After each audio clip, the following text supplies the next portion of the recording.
It's time for a little comedy, a little content, and a lot of conversation. It's the Geno Jones Show, exclusively right here on YouTube. And now here's your host, Geno Jones. Hey, it's showtime. What's happening, everybody? The weekend is here. Friday edition of the Geno Show, the Geno Jones Show. There you go. You see it?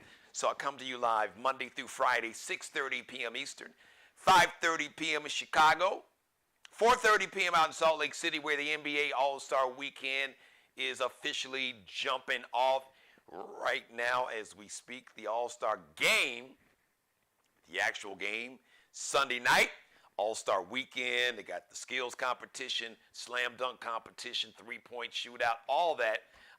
Tonight they've got like the future stars, like the young first, second-year players, some of the guys in the G League, which is run and sponsored by the NBA. So I'm a big basketball, big NBA fan. So all that's happening this week. And President's Day is Monday, so many of you are off. The Geno Jones Show will be here live, 6:30 p.m. Eastern, so you don't want to miss that. So it's a big weekend jumping off. Speaking of big, so I got to share this story with you. It's so funny. I saw this video. It was amazing. So you probably remember a couple weeks ago, the biggest lottery winner in the history of humankind happened. We didn't know who it was. You know, who was this person? $2.4 billion. Powerball. God, can you believe that? So we have a winner. We had a winner for a while, but now we know who the winner is. Well, kind of, sort of. So this person, they live in California. So the California Lottery had this big, press conference, news conference. And this press conference turned into like a party. So you had all the officials. Oh, by the way, the winner, his name is Edwin Castro. Lives in California. So the California Lottery had this big, a big party. All the people from the California Lottery, they had people dressed up as lottery balls. There was a brother who was the official, he was telling everybody, congratulations, Edwin Castro is our winner. So he took the lump sum payment, so he's going to get about, I think it was after taxes, he's still going to clear 997 billion, what was it, 997? Yeah, almost 997 million. So almost 1 billion out of 2.4 billion. I'll take it. Sign me up today, right now. Now, it was a big party, and all these people were partying from the California Lottery. But you know who wasn't there? Edwin Castro. Edwin, cuz, my brother, smart man. I'm not mad at you. Now, California, like many states, they are required by law to share the name of the winner with the public. So they have to announce the winner. They don't tell you, but they'll say, okay, Edwin Castro. So if you win, they are by law required to give the public the name of the winner, how much the winner won, whether or not they're going to get it in payments over 20, 30 years, or if they're going to take the lump sum payment. Edward is taking the lump sum payment. But Edward was not there. So everybody was at the party for Edwin, but Edwin, I'm not mad at you. Because I could imagine, Edwin, you might want to change your name. Because you've got cousins, you've got first cousins, you've got sisters and brothers, you got aunts and uncles. Uncles just, can I wet my beak? There's a scene in the movie, Spike Lee's movie, with Denzel and Ray Allen. He's Got Game. And there was a scene where Bill Nunn, rest in peace, power in paradise, he's no longer with us, a great actor in a lot of Spike Lee movies. So Bill Nunn played Ray Allen's uncle. So Ray Allen's mom in the movie was murdered by Denzel Washington, who was Ray Allen's dad. So Ray Allen and his sister went to live with the uncle and the aunt. And, once Ray Allen, was getting all this money, the uncle was like, can I just want to wet my beak. Begging. Counting his nephew's money before he even got the check. The money hadn't even posted in the bank account, and the uncle talking about wetting his beak. So I'm sure there's a lot of people, Edwin, that are trying to wet their beak with your money. So I don't blame you. I would stay anonymous. Yes, the California lottery, by law, they are required to publicly to share the name of the winner with the public, but the winner is not required by law to go public. Stay your ass hidden. As a matter of fact, maybe find an island, go ahead and make sure you got Uncle Sam taken care of, and get you a good ass team of lawyers, and pay them. Say, look, all right. As a matter of fact, tell them, don't let them get you, because they get you with that hour. Don't do the hour thing. Say, listen, all right, I'm gonna pay you, or this is what I'm gonna pay y'all. Here's the deal. Here's my budget. So you got X amount of time. If you can't get the job done, here's the budget. If you can't get the job done, I'm going to find somebody else. But get you a good team of lawyers and an accountant, and then maybe hire a lawyer and a different accountant to watch the lawyers and the accountants you hired. And you need to watch all of their asses for that kind of money. I just thought it was kind of funny. So that the biggest lottery winner ever, there was a huge party, and the one person that didn't show up to the party was the person that won the $2.4 billion, take home roughly $1 billion. Sign me up today. Shout out to Edwin Castro. Happy birthday today. So today, Shantae Moore turned 56. Jim Brown, the GOAT. People talk about Tom Brady, the GOAT, and Jim Brown, the real GOAT. Him and Jerry Rice. Jim Brown, the legend. Problematic. Jim was a complicated dude. I met him way back in the 90s. He was real cool, but, the whole domestic violence situation, I don't co-sign with that. So Jim, like I said, Jim is problematic, but there's some redeeming qualities about Brother Brown. There's some other issues that I hope that he got some help with. Anyway, Jim Brown is 87 today. The GOAT, now the GOAT, Michael Jeffrey Jordan, the big 6-0. Michael Jordan is 60 today. And shout out to Michael Jordan. You know what he did on his birthday? Today on his birthday, he donated $10 million to the Make-A-Wish Foundation. He's been a huge part of it, because you can imagine. As a matter of fact, I think I heard somewhere, like, Michael Jordan, like, out of all the people who people want to see, who kids and teenagers, because basically the Make-A-Wish Foundation, they grant the wishes of really sick or maybe terminally ill children and teenagers for the most part, maybe young adults. And I think the most requested person in terms of making a wish to see and meet is Michael Jordan. So Michael Jordan donated $10 million to the Make-A-Wish Foundation. Full disclosure, I had the honor of working with the Make-A-Wish Foundation over a decade ago here in Charleston, South Carolina. And I'll never forget that experience. Meet these kids, and these kids are dealing with these life-threatening, in some cases, terminal illness, but their attitude, I mean, the hope, the optimism, and I could imagine in that situation.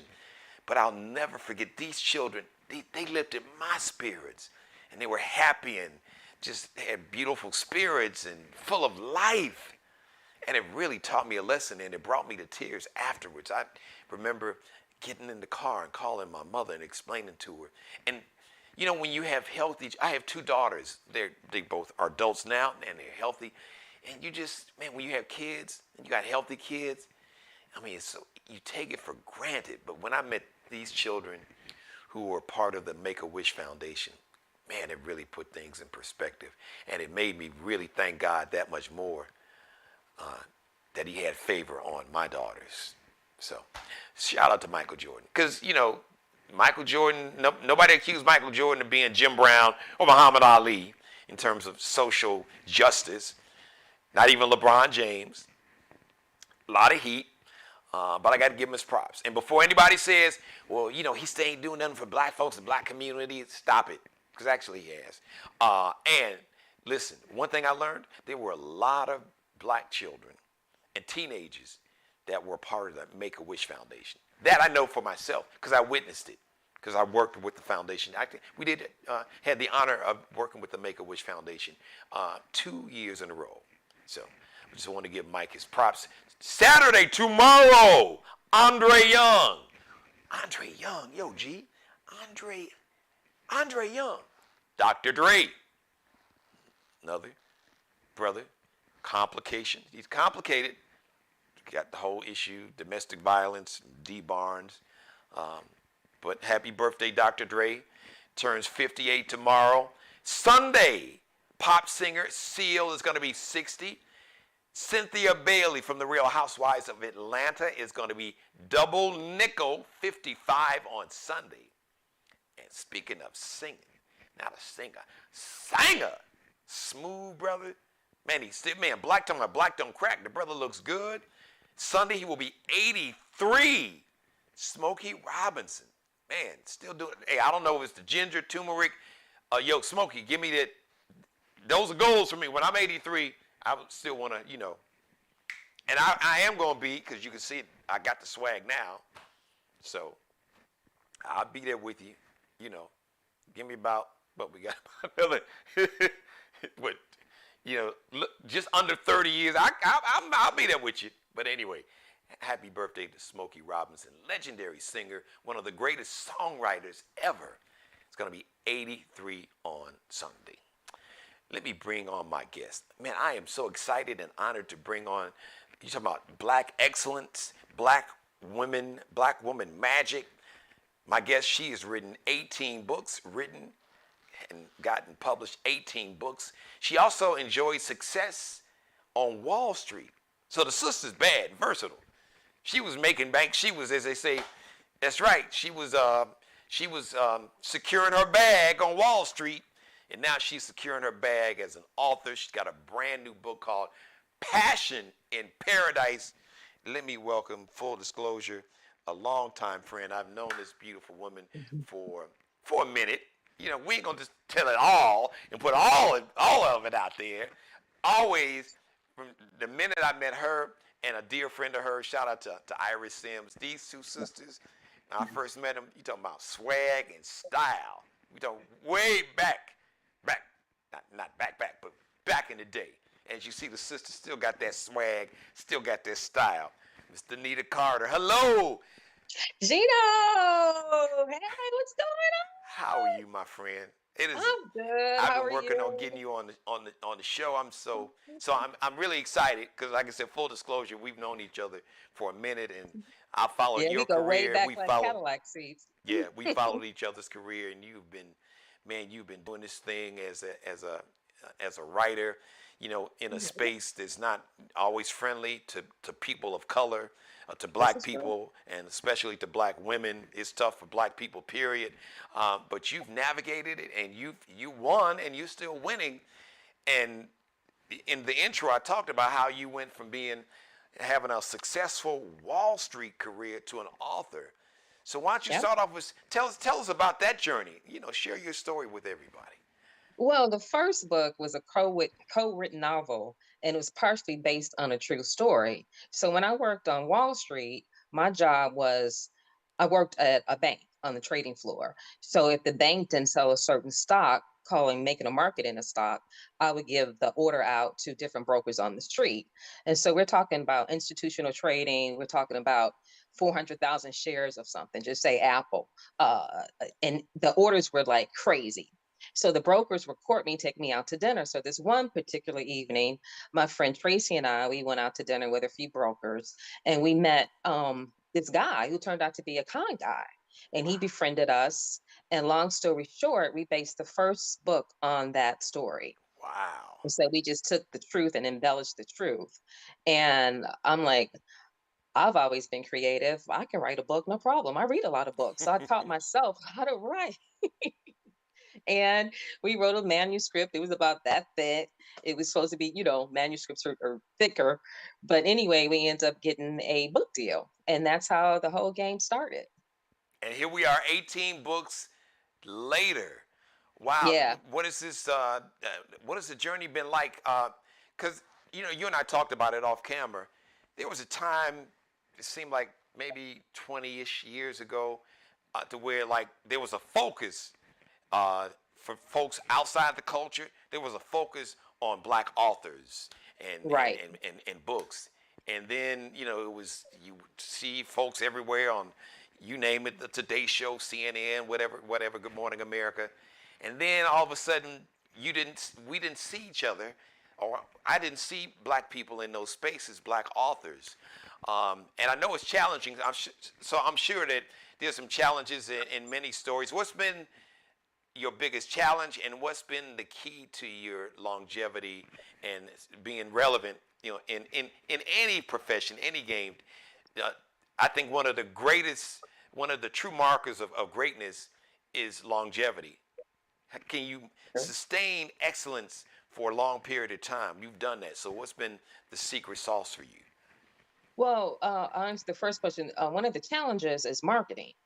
I've been published by four major publishing companies, and their whole thing is with a new author, they want you to do word of mouth advertising, which only goes so far, where they will put dollars, hundreds of thousands of dollars behind, just say Jackie Collins or Danielle Steele. Hmm. And somebody like me, a Danita Carter or Velvet, because I ran under different names, I don't get that type of marketing dollars from them. So you can have the best product in the world, but if nobody knows it exists, it just sits on the shelf.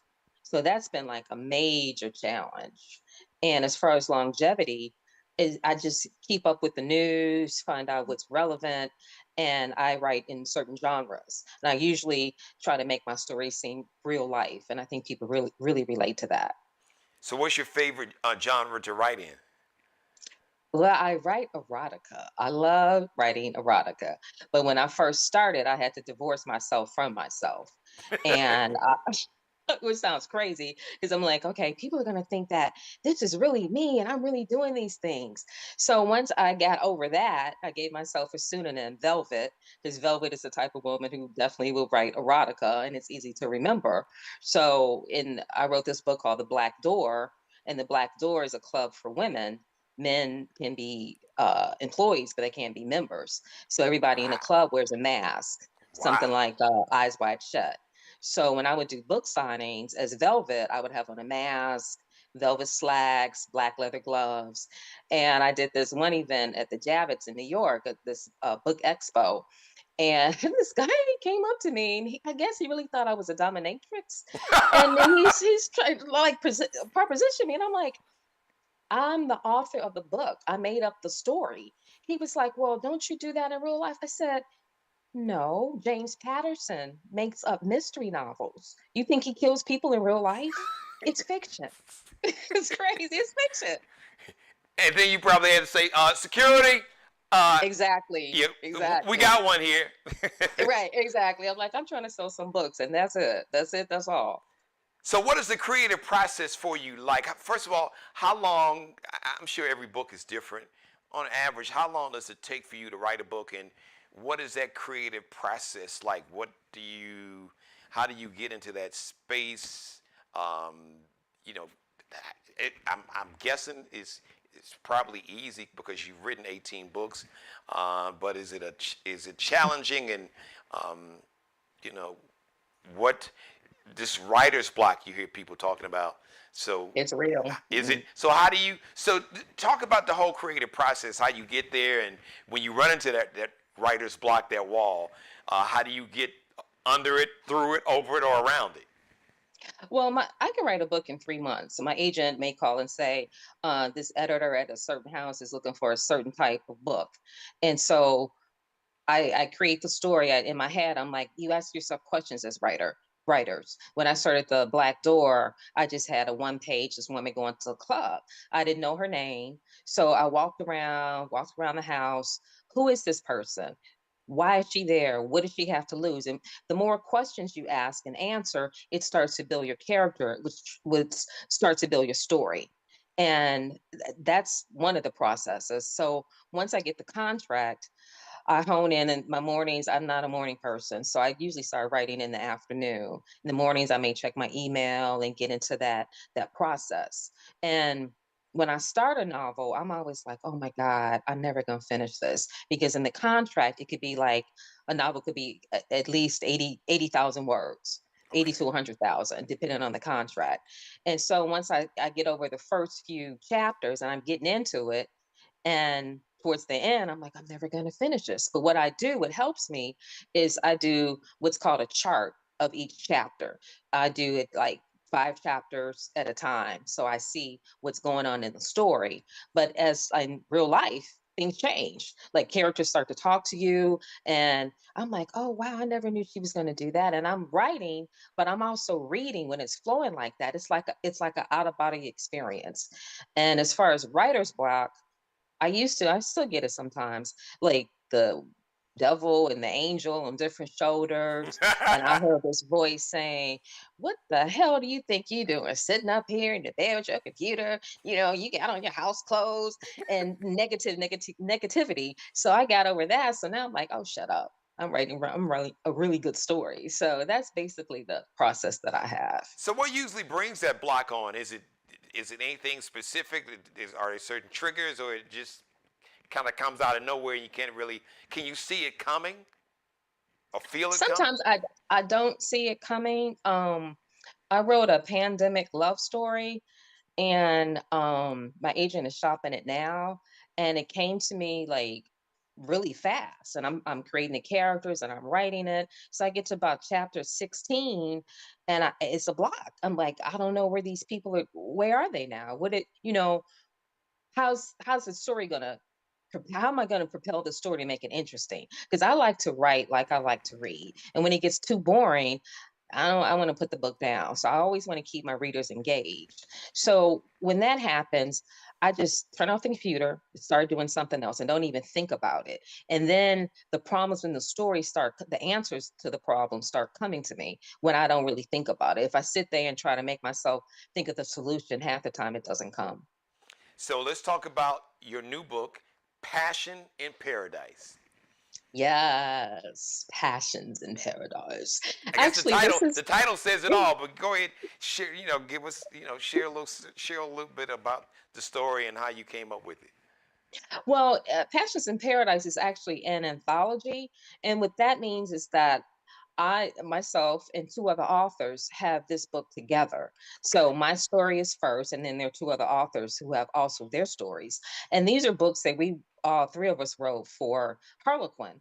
Okay. So I'm also a romance writer.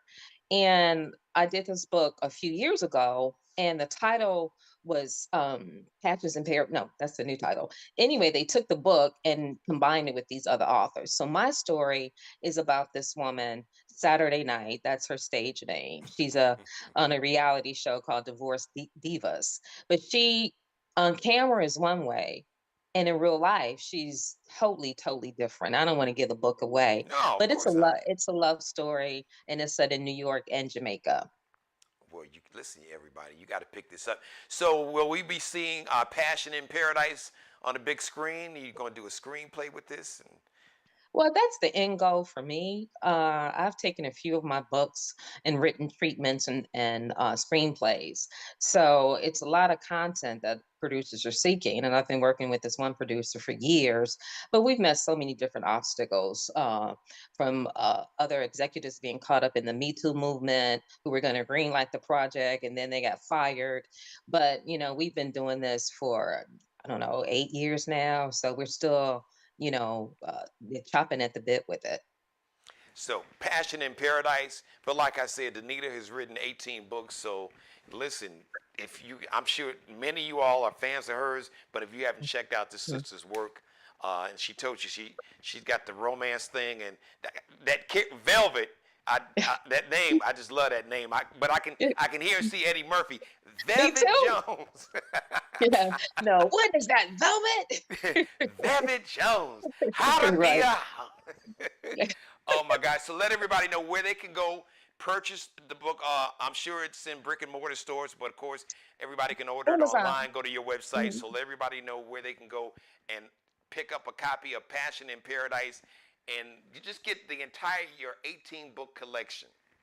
Yeah, and Amazon.com There you go. or Apple Books. Very Okay. simple. So Yeah, are they're you in all. some of the brick and mortar stores? I know it's not a whole lot open, but Well, this book was released in the UK, so okay, you have to try. gotcha. Yeah, in Okay. the UK, it's in brick and mortar stores. In the US, it's online. So You can you order say it online. you did something special, like a romance love story about the pandemic, and so did you finish that? And is that Yeah, I haven't finished it yet, okay? but my agent is shopping it, Okay. so Is that I'm gonna be your still next working. one? Is that gonna be your next book after this one? I don't know. It depends on whether or not we get the deal. I'm always thinking about different stories and trying to keep it fresh. So we'll see. Passion in Paradise, and just the entire 18 book collection. Danita Carter on Amazon. Say no more. Listen, congratulations, my sister. Thank I you. am Thank so you, proud of you. Geno. You've been putting in this work. The chat room loves you. My mother is a big fan, so she's like, Oh, I'm gonna have thank to get her copy. you. As a matter of fact, I'm gonna have to Thank hit you up. you. So I'm gonna have to buy an autograph so you can personally autograph it for her, because she's still Definitely, in Chicago. definitely. She's watching My right now. pleasure. So um, My pleasure. everybody, make sure you pick up the book. Have a great weekend. You have a permanent home here on the Geno Jones Show. You know that, but I'm telling you that on camera. So Thank whenever you you. finish this next one, you know I'll be back. we're gonna I'll run be it back. back. Thank you. Thank you Have a so great much, Gino. I weekend. Thank you, appreciate you. Danita. You too. Love you. Love you too. Thank you. Bye bye. Danita Carter, everybody. She's really a talented sister. We've followed each other's careers, traveled in the same social circles in Chicago. And beautiful. You probably picked up just a beautiful spirit, beautiful person, beautiful spirit. What you see and the energy, the warmth, the spirit that you picked up, I'm sure you did. If you pick up stuff like that, like me, is real. That's who she really is. So thanks again. Danita Carter, Passion in Paradise. Go pick it up right now at Amazon.com. Thank you for letting me be a part of your life as always. God bless each and every one of you. You, and especially you. And God, most of all, thank you for letting me do the Geno Jones Show. I come to you live Monday through Friday, 6:30 p.m. Eastern, 5:30 p.m. in Chicago, 3:30 p.m. in Los Angeles. A quick programming note. The Geno Jones Show will be going on hiatus. We're moving. So the Geno Jones Studios, the Geno Media Studios, we're moving to a new temporary location that we will be there for about 12 to 18 months, and then we're going to move into our new permanent facilities, which is going to be off the chain. But the new temporary facilities is going to be really sweet. So there will be no live show beginning next Friday. I'm going to try to squeeze it in. But from the 24th, we'll probably be back that first Friday in March. I think it's March 2nd or 3rd. First Friday, just look at your calendar. That very first, let's see, 8, 7, 6, 5, 4, 3. I think it's the 3rd. 2nd or 3rd. First Friday in March. How about that? Because I don't have the calendar in front of me. But the good news is the Geno Jones Show is always here for you 24/7. You can always binge watch all my back episodes. All right, shout out to Mr. Markel Bailey, the official barber and hairstylist for the Geno Jones Show. Check him out on Instagram, Kel Be Cutting Up, KELBECUTTINUP. Allie Jones, the drip director, as I like to say, the official wardrobe consultant and stylist for the Geno Jones Show. You can check her out. She's a fashion designer, fashion design major, Columbia College Chicago, my alma mater, and a supermodel. You can check Allie out. LX.NCL underscores that little dash below. So it's L like Lexi, X like extra, dot N like Nanette, C like Charlie, L like Lexi underscore. And shout out to Mr. Bruce Gage, also wardrobe consultant and stylist for the Geno Jones Show. Check him out. Check out the Mario Uomo and the Flyball collection on Instagram. Miglio Di Mario Uomo. That's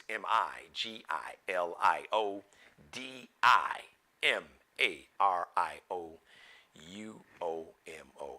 Have a great great weekend. All-Star, NBA All-Star weekend. Shout out to anybody that's hanging out in Salt Lake City.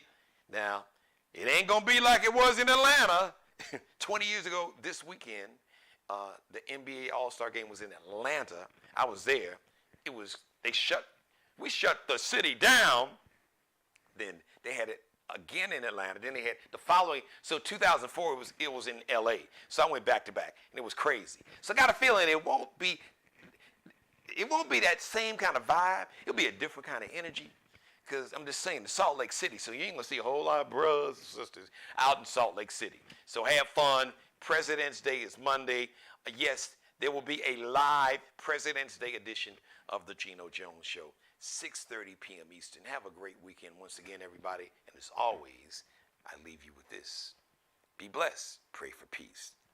Once again, thanks to my guest, Danita Carter. Check her out. Passions in Paradise. Pick up that new book and all her books, Amazon.com. Subscribe and tune in to the next episode of The Geno Jones Show, exclusively right here on YouTube.